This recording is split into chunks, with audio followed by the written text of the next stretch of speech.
এ নিয়ে আরও তথ্য জানাতে এই মুহূর্তে নওগাঁর বাইপাস এলাকায় আছেন সহকর্মী এম আর রকি। এছাড়াও এই বিষয়ে আলোচনা করতে রাজশাহীতে আছেন সাইফুর রহমান রকি। তার সঙ্গে যুক্ত হবেন রাজশাহী ফল গবেষণা কেন্দ্রের ঊর্ধ্বতন বৈজ্ঞানিক কর্মকর্তা ডক্টর হাসান ওয়ালিউল্লাহ। শুরুতেই যাচ্ছি এম আর রকির কাছে।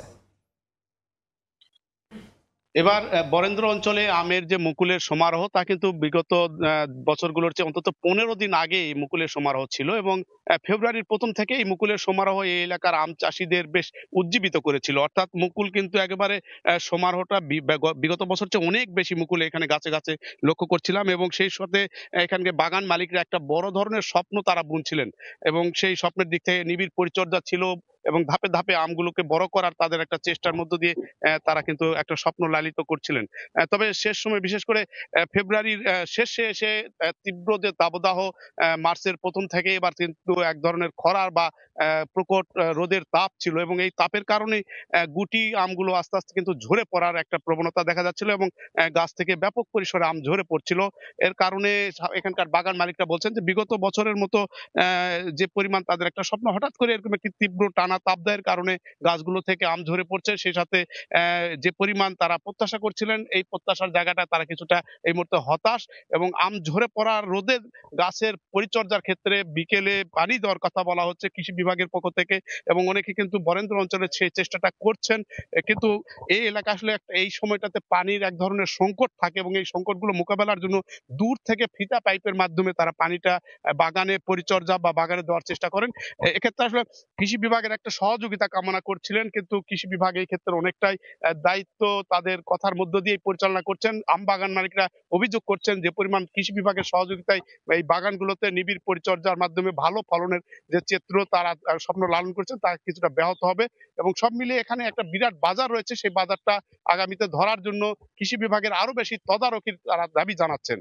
এই ছিল নওগাঁর খবর। আমরা আমের আরো খবর জানবো। আমাদের সহকর্মী রয়েছেন রাজশাহীতে, সাইফুর রহমান রকি জানাবেন সেখানকার সার্বিক একটি চিত্র। রাজশাহীতে শুরুতে প্রচুর পরিমাণ গাছে গাছে মুকুল আসলেও পরবর্তীতে কিন্তু খরার কারণে বেশ আমের গুটি ঝরে পড়ছে। এই বিষয়ে কথা বলার জন্য আমাদের ফল গবেষণা কেন্দ্রের ঊর্ধ্বতন বৈজ্ঞানিক কর্মকর্তা হাসান ওয়ালিউল্লাহর সঙ্গে আমরা কথা বলবো। আসলে এই পর্যায়ে কৃষকরা কি করবেন, আম চাষিরা যারা আছেন তারা কি করতে পারেন? আসলে এর আগে যে মুকুল ছিল এবং মুকুলে যে বলছেন যে অনেকটা মানে ফল সেট হয়নি, তো যেগুলো হয়নি সেগুলো তো আসলে আর কিছু করার নাই, কিন্তু যে ফলগুলো এখন সেট হয়ে গেছে এখন এখান থেকে আশা করা যায় যে এখান থেকে আর আসলে কমার খুব বেশি সম্ভাবনা নাই। মানে এখন আর ফল ঝরে যে মানে ফলনে যে খুব বেশি ক্ষতি করবে এ ধরনের সমস্যা আসলে হবে না। কিছু ফল যেগুলো ঝরার সেগুলো হয়তো কিছু ঝরবে, কিন্তু এখন মোটামুটি দাঁড়িয়ে গেছে ফল। সেক্ষেত্রে আর পোকার যে ক্ষতি করার সম্ভাবনা, এই সম্ভাবনাগুলো নর্মালি হপার পোকার থেকে যে সম্ভাবনা থাকে সেইটা কিন্তু আমরা এখন আর হপার পোকার সম্ভাবনা মানে ক্ষতির সম্ভাবনাটা এখন কম। তারপরেও যদি খুব বেশি পরিমাণে থাকে বা অনেক সময় ট্রিপসের কারণে এই আমের গায়ে অনেক সময় দাগ পড়ে আর কি এই ছোটো স্টেজে, তো সুতরাং যখন যদি দেখি যে এরকম দাগ পড়তেছে তাহলে আমরা কি করতে পারি, তখন আমাদের ইমিডাক্লোপিড গ্রুপের কীটনাশক আমরা ব্যবহার করতে পারি। আর একটা বিষয় যে এখন আমের যে স্টেজ আছে এই স্টেজে এক ধরনের পোকা আছে যেটা আমের নিচের দিকে ছিদ্র করে ভিতরে ঢুকে যাবে, এবং ভিতরে ঢুকে আমের যে মানে স্টোন আছে এইটা খুব নরম পর্যায়ে থাকা অবস্থায় এটা খেয়ে ফেলবে, এতে আমগুলো তখন ঝরে পড়ে যাবে।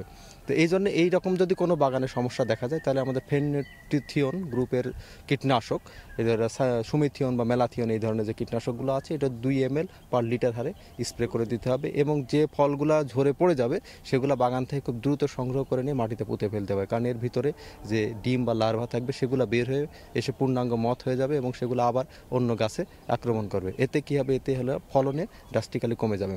তবে যে বাগানে এই ধরনের সমস্যা দেখা যাবে না সেখানে আসলে এটার স্প্রে দরকার নেই, কিন্তু যদি কোথাও দেখা যায় তাহলে অবশ্যই সেখানে এটার ব্যবস্থা নিতে হবে।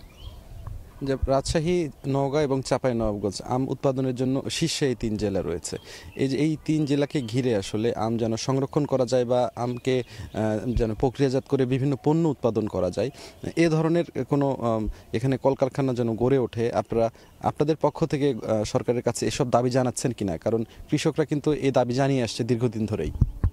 ঠিকই আছে, কৃষকরা এই ধরনের দাবি জানিয়ে আসছে এবং আমাদের সাথে যখন বিভিন্ন ওয়ার্কশপ বা সিম্পোজিয়াম এই ধরনের প্রোগ্রামগুলো হয় সরকারের বিভিন্ন অথরিটির সাথে, আমরা কৃষকদের সাথে সাথে আমরাও এই ধরনের মানে দাবিগুলো তাদের কাছে উত্থাপন করি। দাবি আসলে দাবি মানে কি, সুপারিশ আকারে, আমরা আসলে দাবি করতে পারবো না, সুপারিশ আকারে উত্থাপন করি যে এই ধরনের যদি এই কোনো একটা ইন্ডাস্ট্রিয়াল পারপাসে বা আম প্রিজার্ভেশনের জন্য যদি কোনো সুন্দর ব্যবস্থাপনা করা যায়, যাতে কি হবে আমাদের এই সিজনে যে প্রচুর পরিমাণে আম উৎপাদন হয় এবং এই আমগুলো যেহেতু আমরা কনজিউমার পর্যায়ে সকল আম তো পৌঁছাইতে পারি না, তো অনেকটা নষ্ট হয়, এইগুলাকে আমরা যাতে বাজারজাতকরণ পরবর্তীতে করতে পারি। সেটা হতে পারে আম সংরক্ষণ করে কোনো একটা হিমাগারের মাধ্যমে, অথবা আম উৎপাদিত আম থেকে কোনো পণ্য তৈরি করে, অর্থাৎ আচার বা চাটনি বা অন্য আমসত্ত্ব, এই যে প্রক্রিয়াগুলো, এই প্রক্রিয়াজাতের যদি কোম্পানিগুলো, এবং এই জন্য আমরা একদিকে যেমন সরকারকে আমরা আহ্বান জানাচ্ছি যে এই ধরনের কোনো কাজ করা যায় কিনা, আবার আমরা কৃষক পর্যায়ে যারা আছে তাদেরকেও আমরা এন্টারপ্রেনার হিসাবে গড়ে ওঠার জন্য আমরা তাদেরকেও উদ্বুদ্ধ করছি যে এই ধরনের কাজে যদি কেউ আগায় আসে, কারণ এতে বাজার মূল্য তারা পাচ্ছে এবং এতে আমাদেরও কিছু আমাদের যে গবেষণার কিছু উইং আছে, যেমন পোস্ট হারভেস্ট টেকনোলজি, বাংলাদেশ কৃষি গবেষণা ইনস্টিটিউট, তারা বিভিন্ন সময় বিভিন্ন ট্রেনিং দিয়ে থাকে মানে কৃষকদের মধ্যে যে এইগুলা থেকে কিভাবে আমরা ভালোভাবে আচার তৈরি করতে পারি বা সেগুলো কিভাবে প্রিজার্ভ করতে পারি। এইভাবে ধন্যবাদ আপনাকে হাসান ওয়ালিউল্লাহ, ফল গবেষণা কেন্দ্রের ঊর্ধ্বতন বৈজ্ঞানিক কর্মকর্তা আমাদের সঙ্গে যুক্ত ছিলেন। তিনি জানাচ্ছিলেন যে আসলে কিভাবে এই সংকটগুলো থেকে দূর হওয়া যায়, নিয়মিত সেচ দেওয়ার পাশাপাশি নানা পরামর্শ তিনি দিচ্ছিলেন। এই ছিল আমার কাছে রাজশাহী থেকে সর্বশেষ। রাজশাহী বিভাগের আমবাগানের নানা তথ্য জানাচ্ছিলেন সহকর্মী এমআর রকি এবং সাইফুর রহমান রকি।